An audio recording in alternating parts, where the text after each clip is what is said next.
Meus irmãos, hoje vocês vão entender um dos motivos pelo qual você não consegue realizar o seu milagre diante do Senhor. Fica até o final desse vídeo que eu vou te explicar o porquê disso. Irmãos, eu bem sei que esperar por um milagre é algo assim que dói até na alma muitas vezes. É um cansaço, é uma mistura de sentimentos, são frustrações, são esperanças. São diversas situações que acontecem na vida do crente que a gente fica se perguntando, meu Deus, quando vai acontecer? Será que vai acontecer? Eu costumo dizer, o que muitos pastores têm dito hoje em dia é que gerar um milagre, um testemunho, ele dói. E dói muito, irmãos. Eu já passei muito por isso e continuo passando. Mas o que eu quero abordar aqui com vocês é um dos motivos pelo qual você mesmo está atrasando o seu milagre de acontecer. E hoje você vai entender o que a falta de fé é capaz de fazer na sua vida. Ela literalmente te paralisa e te leva para longe dos planos do Senhor. Meus irmãos, está cheio de pessoas no meio cristão desta maneira. Elas até acreditam, né, uma coisa assim bem distante, que algo pode acontecer na sua vida, que aquele milagre que ela tanto espera pode até acontecer na sua vida, mas ela não crê. Para ela é como se fosse uma utopia. Ela acha lindo que aquilo pode vir a acontecer, mas ela não crê. E elas se tornam como Tomé foi. Tomé, quando Jesus apareceu para os discípulos depois de ter ressuscitado, ele não acreditou. Ele falou, não, eu tenho que primeiro tocar nele, eu tenho que ver a marca, para saber se de fato era Jesus mesmo que estava aqui. E aí o Senhor aparece para os discípulos em uma outra ocasião, e a primeira coisa que Jesus faz é ir até Tomé e apresenta a mão para ele, pede ele para tocar. E aí ele fala, porque você me viu, você creu? Bem-aventurados que não viram e creram. E aí a gente vê, né, meus irmãos, como que o próprio Senhor Jesus, ele se sente ofendido. É como se fosse uma blasfêmia você não acreditar nas coisas do Senhor, naquilo que vem do alto. Naquela ocasião, era a presença do próprio Cristo ressurreto, que ele não acreditava enquanto não tivesse tido contato com Jesus como os demais discípulos tiveram. Mas hoje, trazendo para a nossa vida, a gente pode encaixar esse cenário em diversas situações. E, meus irmãos, a palavra do Senhor Jesus vai dizer lá em Hebreus 11:6 o seguinte. Olha só o que diz a palavra do Senhor. De fato, sem fé é impossível agradar a Deus, porquanto é necessário que aquele que se aproxima de Deus creia que ele existe e que se torna galardoador dos que o buscam. Olha só que texto forte. A palavra do Senhor diz que aquele que se aproxima do Senhor deve crer que ele existe. E não apenas crer que ele existe, porque tem muitas pessoas, irmãos, que acreditam na existência do Senhor. Os cristãos, principalmente, acreditam na existência de Cristo.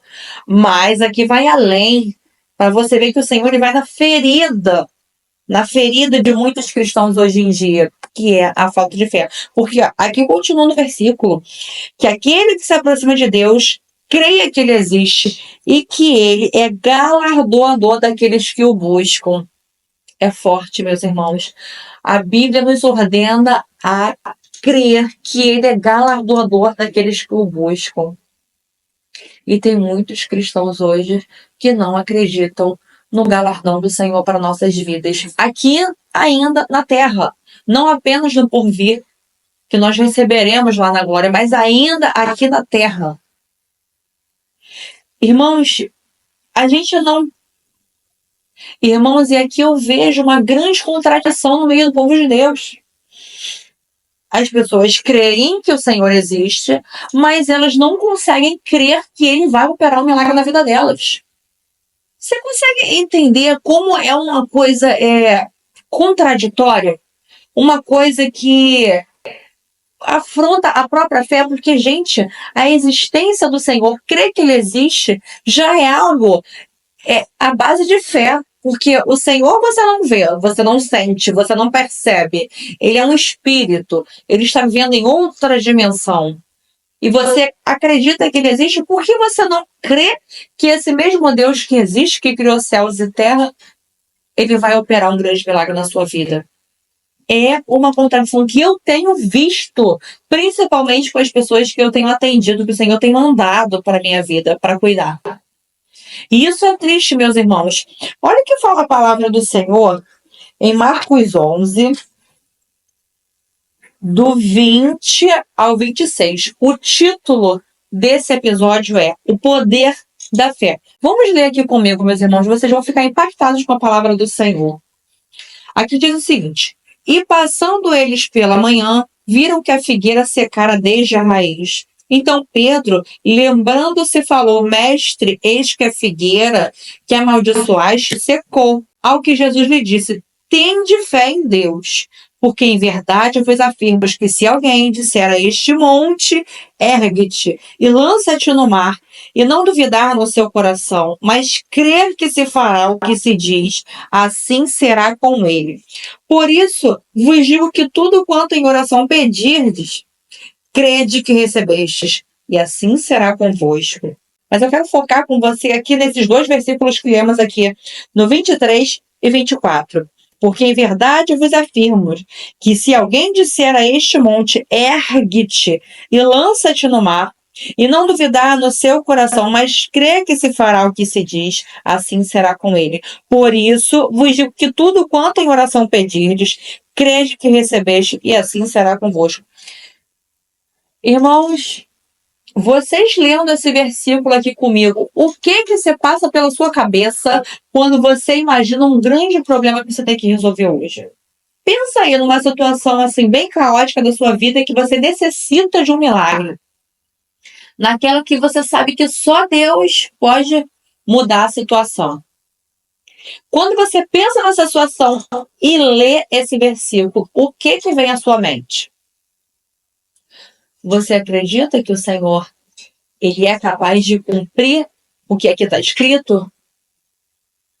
Quando Jesus fala que se você diz para o monte, sai daqui e vai para lá, e ele vai. Quando Jesus fala, foi Jesus quem falou isso, meus irmãos, não foi os discípulos, não.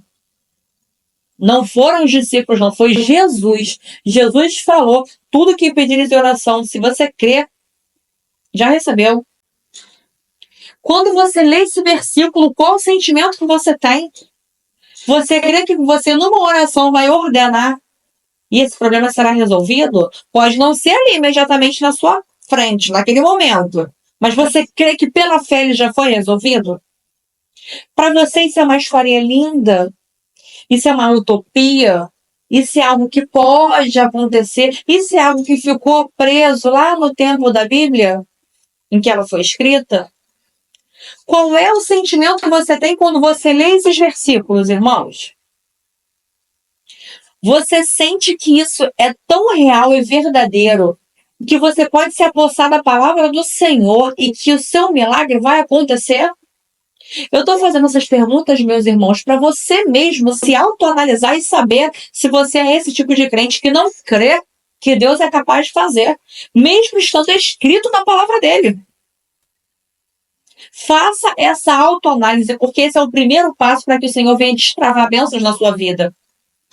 Isso para você é uma utopia? Ou é algo que de fato pode acontecer? Irmãos, a palavra do Senhor é muito clara. E quando ela fala lá em Mateus 24:35, os céus e terra passarão, mas as minhas palavras jamais passarão.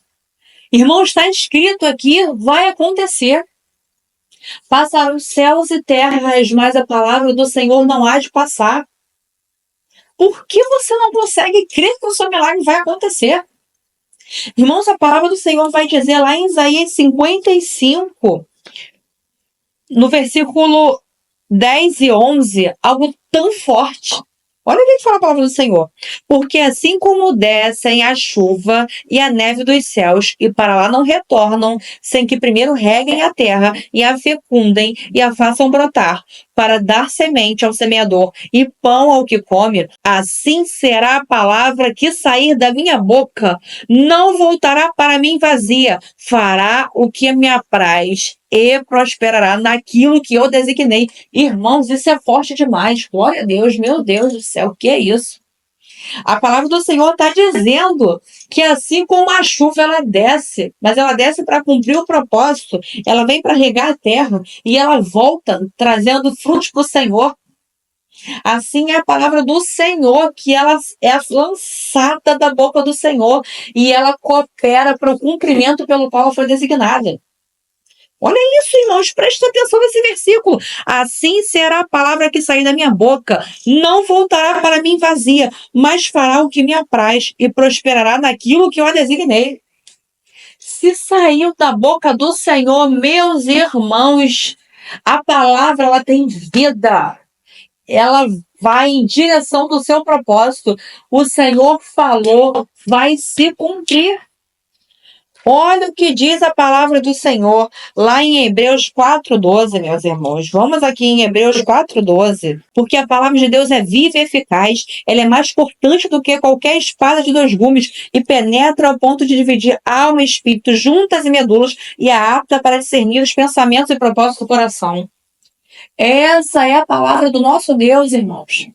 Ela é viva, ela é eficaz, ela é mais cortante do que a espada de 2 gumes. Penetra ao ponto de dividir alma e espírito, juntas e medulas. Essa é a palavra do Senhor, meus irmãos. Pela palavra, o Senhor criou o homem, os céus e a terra, e a todo mundo. Haja luz e houve luz. Haja firmamento. O poder da palavra. Se o Senhor prometeu, através da palavra dele, que vai cumprir algo na sua vida, por que você está duvidando? A palavra do Senhor é viva e eficaz, meus irmãos. Faça como eu faço, meus irmãos.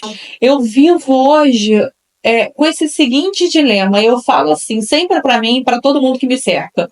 Irmãos, o que eu quero para minha vida é que até o dia que eu morrer, a minha vida seja para testemunho, para que as pessoas saibam que o mesmo Deus da Bíblia, aquele que abriu o mar vermelho, que ressuscitou mortos, esse Deus que ele continua ainda hoje operando sinais, maravilhas e prodígios.